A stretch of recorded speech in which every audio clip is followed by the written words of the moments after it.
സംഭവമാണ് live streaming. Okay, അപ്പം എങ്ങനെയാണ് ഇതിൻ്റെ ഒരു ഏർണിംഗ് പ്രോസസ്സ് എങ്ങനെയാണ്? നിങ്ങൾക്കൊരു ഡെയിലി എത്ര വരെ നിങ്ങൾക്ക് ഏൺ ചെയ്യാൻ പറ്റും?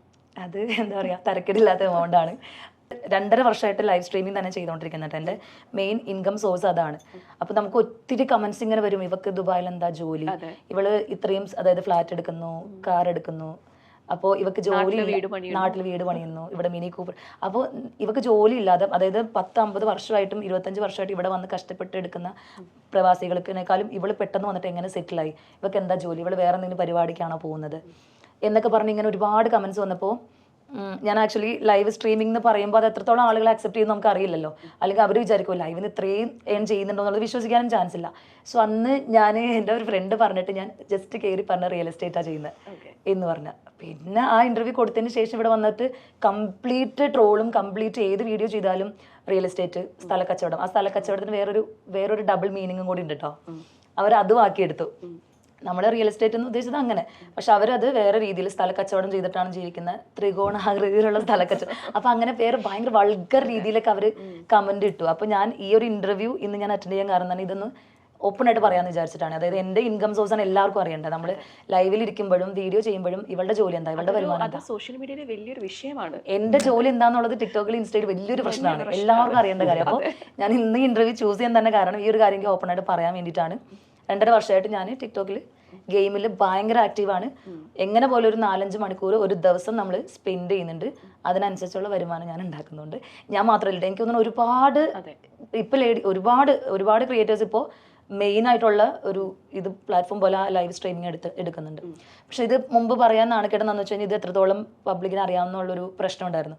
അതിലൊന്നും മാത്രമാണ് ടിക്ടോക്ക്. നമുക്ക് സെർച്ച് ചെയ്ത് കഴിഞ്ഞാൽ കുറേ പ്ലാറ്റ്ഫോമിൽ കുറേ എത്ര വേണമെങ്കിലും വരുമാനം ഉണ്ടാക്കാവുന്ന ലൈവും കാര്യങ്ങളും ഗെയിമൊക്കെ ഉണ്ട്. അതെ, അപ്പം എല്ലാവർക്കും ആ ഒരു സംശയം മാറട്ടെ. ശ്രുതി ടിക്ടോക്കിൽ ലൈവ് സ്ട്രീമിംഗ് ആണ് കഴിഞ്ഞ 2.5 വർഷമായിട്ട് ചെയ്യുന്നത്. ഇതാണ് പുള്ളിക്കാരിയുടെ ജോബ് അല്ലേ? ആ ഒരു ടിക്ടോക്കിലുള്ളവർക്കും ഞാനൊരു ടിപ്പ് പോലെ പറഞ്ഞു കൊടുക്കുകയാണ്. ജോബൊന്നും ഇല്ലാത്തവരാണെങ്കിലും അല്ലെങ്കിൽ ഫിനാൻഷ്യലി സ്ട്രഗിൾ ചെയ്യുന്നവരാണെങ്കിലും അവർക്ക് ഞാൻ പറഞ്ഞു കൊടുക്കുന്നത് ലൈവ് ഗെയിമിൽ ആക്റ്റീവ് ആയി കഴിഞ്ഞാൽ നിങ്ങൾക്ക് ഫിനാൻഷ്യലി പെട്ടെന്ന് ചേഞ്ച് ആവും, പെട്ടെന്ന് സെറ്റിൽ ആവും. ഓക്കെ, നിങ്ങൾ റിയൽ ലൈഫിൽ നിങ്ങൾ ഭയങ്കര വൈബാണ്. പക്ഷെ നിങ്ങളിപ്പോൾ നേരിട്ട് കണ്ടപ്പോൾ എനിക്ക് ഭയങ്കര മസിൽ പിടിച്ചിരിക്കുന്നു. 3 പേരും ഭയങ്കര സീരിയസ് ആയിട്ട് ഇരിക്കുന്നു. അപ്പം റിയൽ ലൈഫിൽ നിങ്ങൾ ഇങ്ങനെയാണോ? അല്ല, ഞങ്ങൾ എന്ത് ഇന്റർവ്യൂ കൊടുത്താലും എന്തെങ്കിലും ഒരു അബദ്ധം എന്റെ ചാൻസിടെ എന്തെങ്കിലും ഒരു പോയിന്റ് അറിയാണ്ട് പറഞ്ഞു പോകുമ്പോൾ അതായിരിക്കും പിന്നെ വിവാദമാവുക. അതുകൊണ്ട് ഇപ്രാവശ്യം ഞങ്ങൾ എന്താ പറയാ കെയർ ചെയ്ത് സംസാരിക്കണം, ബ്ലാ സംസാരിക്കരുത്, ആരും ഒന്നും വീഴരുതെന്ന് പറഞ്ഞ് പ്രിപ്പയർഡ് ആയിട്ടാണ് മണ്ടത്തരങ്ങൾ പറയുന്നത്. പറഞ്ഞുകൊണ്ടാണ് ഓം ഇണ്ടാതിരിക്കുന്നത് കേട്ടോ. കാരണം ഓം പറഞ്ഞു കഴിഞ്ഞാൽ മണ്ടത്തരായിപ്പോ. അപ്പൊ നിങ്ങളുടെ കൂട്ടത്തില് ഏറ്റവും പെട്ടെന്ന് ഇമോഷണൽ ആവുന്ന ആരാണ്? ഞാൻ പെട്ടെന്ന് കരയും, എന്നെ ആശ്വസിക്കും, പെട്ടെന്ന് ഇവരെത്തുകയും ചെയ്യും. ഞാൻ ഡെയിലി പെട്ടെന്ന്, അതായത് ഈ കമന്റ്സ് ഒക്കെ ഇവരുടെ വിചാരം നമുക്ക് ഭയങ്കര തൊലിക്കെട്ടിയാണ്, ഇതൊക്കെ എങ്ങനെ ഇവർ നേരിടുന്നു അല്ലെങ്കിൽ. പക്ഷേ പിന്നെ ലൈവിലൊക്കെ ആണെങ്കിലും ഒരു ഇപ്പം ഞാൻ പറഞ്ഞില്ലേ ലൈവ് 5-6 മണിക്കൂർ, അതിൽ എന്തെങ്കിലും ഒരു കമന്റ് മതി, അത് ഞാൻ അതിന് റിപ്ലൈ കൊടുക്കുമ്പോൾ തന്നെ ലൈവിൽ ഇരുന്ന് കരയുന്ന ആളാണ് ഞാൻ ഭയങ്കര ഇമോഷണലാണ്. എനിക്കൊന്ന് ഞങ്ങളുടെ 3 പേരിൽ ഏറ്റവും കൂടുതൽ ഇമോഷണൽ ഞാൻ തന്നെയാണ്.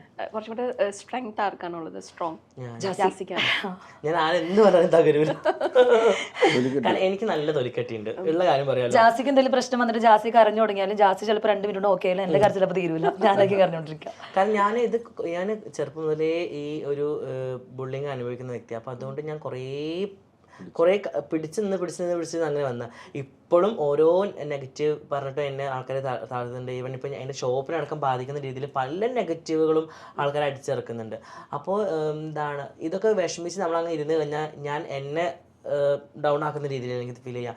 ഞാൻ എന്ത് പ്രശ്നമെങ്കിലും എനിക്ക് അത് വലിയൊരു അനുഗ്രഹമായിട്ട് ഫീൽ ചെയ്തിട്ടുണ്ട്. കാരണം എന്ത് പ്രശ്നമാണെങ്കിലും ഞാൻ കുറച്ച് നേരം അത് എൻ്റെ മൈൻഡിൽ ഉണ്ടാവുള്ളൂ. അത് കഴിഞ്ഞ് കഴിഞ്ഞാൽ ഞാൻ ബാക്ക് ടു നോർമൽ ആവും. അപ്പം അതുകൊണ്ട് ഞാൻ ഇപ്പോൾ ഒരു ട്രോളുകളായാലും എന്തായാലും ജാസി തകരണം എന്നുണ്ടെങ്കിൽ ആശ പോകണം. ആശ ഉള്ളിടത്തോളം വരെ ജാസി സ്ട്രോങ് ആയിരിക്കും. അവരുടെ ഏറ്റവും സ്ട്രോങ് പില്ലറാണ് അത്.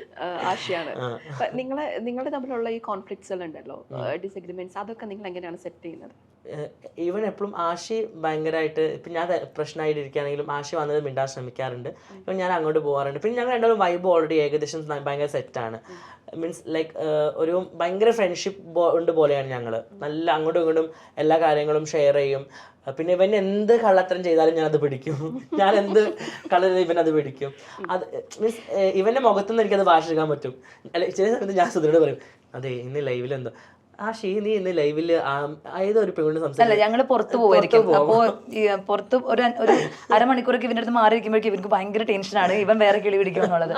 അപ്പൊ എവിടെയെങ്കിലും പോകുമ്പോ വെറുതെ ഒന്ന് എടുത്തിട്ട് ആശി നീ എന്നാ ലൈവ് കഴിഞ്ഞില്ലേ നിന്റെ, അപ്പൊ വെറുതെ ലൈവ് പോയോ ഇല്ലെന്നുള്ളത് അറിയില്ല. ജാസി വെറുതെ എടുത്തിരുന്നേക്കും. അപ്പൊ തന്നെ പാവാതെ പറയും ആടാ ഞാൻ കുറച്ചേരം ലൈവിൽ അങ്ങനെയൊക്കെ പറയും. ലൈവില് കുറെ പെണ്ണായിട്ട് സംസാരിക്കുന്നത് ഞാൻ കേട്ട്, നിന്റെ മുടിവാരയിൽ എന്നൊക്കെ പറയുമ്പോ അല്ല അത് ഞാൻ കുറച്ച് നേരം ഇരുന്നോളൂ, ഞാൻ അങ്ങ് വരുന്നുണ്ടെന്ന് പറയും. പക്ഷെ ഇന്നിപ്പോ അത് പൊട്ടിച്ചിട്ടുണ്ട്, ഇനി നടക്കൂലേ. നിങ്ങളെ വിവാഹത്തിലേക്ക് പോവാനായിട്ട് ഉദ്ദേശിക്കുന്നുണ്ടോ? നിങ്ങൾ വിവാഹം കഴിഞ്ഞതോ ലിവിങ് ടുഗദർ ആണോ? Living together. വിവാഹത്തിലേക്ക് പോകാനുള്ള ഇതൊന്നും ഇപ്പോൾ ചിന്തിക്കുന്നില്ല. ഞങ്ങൾ നല്ല ഫ്രണ്ട്ഷിപ്പ് ആയിട്ട് തന്നെ പോവാണ്. ഇൻഷാല്ല സമൂഹം അംഗീകരിച്ചാൽ അന്ന് അല്ലേ? അല്ല സമൂഹം അംഗീകരിക്കുന്ന ഒരു ദിവസം ഉണ്ടാവില്ല. അല്ല എനിക്കൊരു കമന്റ് വന്നു, ഇപ്പൊ അടുത്തൊരു കമന്റ് വന്നു, ജാസി എന്നെങ്കിലും നിന്നെ സമൂഹം അംഗീകരിക്കും, അന്ന് ലോകം അവസാനിക്കും. അല്ല അത് സത്യമാണ്. എനിക്ക് തോന്നുന്നു എത്രത്തോളം ആളുകൾ അനുകൂലിക്കുന്നു അത്രത്തോളം എല്ലാ കാലവും അനുകൂലിക്കുന്ന അതേ ആളുകളുടെ എണ്ണം ഇപ്പുറത്ത് ഓപ്പോസിറ്റ് നിൽക്കുന്ന ആളുകളും. അപ്പൊ ഞാൻ പറഞ്ഞു, എനിക്ക് അങ്ങനെ കമന്റ് ഞാൻ താഴത്ത് മറുപടി കൊടുത്തു, ആ ഒരൊറ്റ ദിവസത്തിന് വേണ്ടി ഞാൻ വെയിറ്റ് ചെയ്തത്.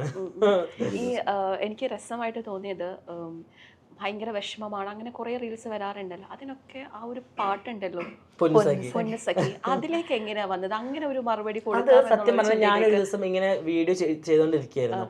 അപ്പോൾ ബാക്ക്ഗ്രൗണ്ടിൽ ഇങ്ങനെ വീഡിയോ ചെയ്യുന്നത് ജസ്റ്റ് ബാക്ക്ഗ്രൗണ്ടിൽ ഇങ്ങനെ പൊന്നുസഖിയുടെ സോങ് ഇങ്ങനെ കയറി വന്നു. അപ്പോൾ ഞാനിങ്ങനെ പറഞ്ഞുകൊണ്ടിരിക്കുമ്പോൾ പാട്ട് വന്നപ്പോൾ ഞാൻ പിന്നെ എനിക്കങ്ങനെ പല വിഷമം തോന്നാറുണ്ട് എന്നെ ആൾക്കാരെ ഇങ്ങനെ കളിയാക്കുമ്പോൾ. പക്ഷേ എനിക്ക് ചില സമയത്തൊക്കെ അങ്ങനെ മരിക്കണമെന്നൊക്കെ തോന്നും, പക്ഷെ എന്താ ചെയ്യുക. പക്ഷെ ഇപ്പോൾ അങ്ങനെ തോന്നാറില്ല എന്ന് പറഞ്ഞു വരുമ്പോൾ ഇവിടെ പാട്ട് വന്നപ്പോൾ അതെ ഇപ്പം അങ്ങനെ തോന്നാറില്ലല്ലേ എന്നിട്ട് ഞാൻ പൊന്നുസഖി ചുമ്മാ പറഞ്ഞതാണ്. അതങ്ങ് പിന്നെ ക്ലിക്കായി. പിന്നെ ഒരുപാട് പേര് അത് അവർ ചെയ്യാൻ തുടങ്ങി, അവരെനിക്ക് പേഴ്സണലി അയച്ചു തരാൻ തുടങ്ങി. പിന്നെ ഇപ്പോൾ തുടക്കമൊക്കെ അത് ചെയ്യുമ്പോൾ ഞാനൊക്കെ എതിരായിരുന്നു. ഞാൻ പറയും ഇനി മേലിൽ ഇങ്ങനത്തെ കോപ്രായം കാണിക്കരുത് കേട്ടോ, അത് കോമാളി ആവരുത് അങ്ങനെ ഇങ്ങനെയൊക്കെ പറയും. പക്ഷെ ഞാൻ നോക്കുമ്പോൾ നാട്ടിലെ കുറേ പെൺകുട്ടികളൊക്കെ അത് ജാസിയുടെ കോപ്പി ചെയ്തിട്ട് ജാസിന് മെൻഷൻ ചെയ്തിട്ടൊക്കെ വീഡിയോ ചെയ്യാൻ തുടങ്ങി. പിന്നെ ഈവൻ ഇപ്പോൾ നമ്മൾ ഷോപ്പിൽ ഞാൻ ഇപ്പോൾ വർക്ക് ചെയ്യുന്ന സമയത്ത് കുഞ്ഞു കുഞ്ഞു കുട്ടികളൊക്കെ വരും, ജാസി നിന്റെ ഫാനാണ്, പൊന്നുസഖിയുടെ ഫാനാണ്, കുഞ്ഞു കുട്ടികളൊക്കെ. ഇപ്പൊ ഈ ഇടയ്ക്ക് നാട്ടിലൊരു കല്യാണത്തിന് വിഷസ് വീഡിയോ പൊന്നുസഖി ചെയ്തിട്ട് അയച്ചു കൊടുക്കുക അങ്ങനെയൊക്കെ വരും.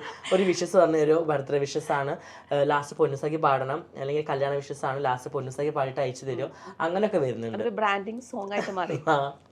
പിന്നെ ശ്രുതി എങ്ങനെ സിനിമയിലേക്കൊക്കെ ട്രൈ ചെയ്യുന്നുണ്ടോ അതോ എങ്ങനെയാണ്? എനിക്ക് അങ്ങനെ സിനിമ ഭയങ്കര ഒരു ക്രേസ്, അങ്ങനെ ഇവൾക്ക് അവസരങ്ങൾ വരുന്നു, പക്ഷെ ഇവള് അതിനനുസരിച്ച് എനിക്ക് അങ്ങനെ എന്താ പറയാ അത്ര സ്ട്രോങ് ആയിട്ടൊരു സംഭവം ഇങ്ങോട്ട് വന്നു കഴിഞ്ഞാൽ ചെയ്യും. അല്ലാതെ എനിക്ക് ഭയങ്കര ഞാൻ അതിന്റെ പിറകെ പോയിട്ടില്ല. ഓഡീഷനും കാര്യങ്ങളൊന്നും ഞാൻ ട്രൈ ചെയ്തിട്ടില്ല. അതാണ് ട്രൈ ചെയ്താൽ എനിക്കറിയില്ല കിട്ടുമോ എന്നുള്ളത്, ലെക്ക് ഉണ്ടോ എന്നുള്ളത് എനിക്കറിയില്ല. ട്രൈ ചെയ്തിട്ടില്ല. മുമ്പ് ഞാൻ കുറച്ച് സിനിമകളിലൊക്കെ സിനിമ ഫീൽഡ് ആയിരുന്നു എൻ്റെത്, ടിക്ടോക്കിലൊക്കെ വരുന്നതിന് നമുക്ക് മുമ്പ്.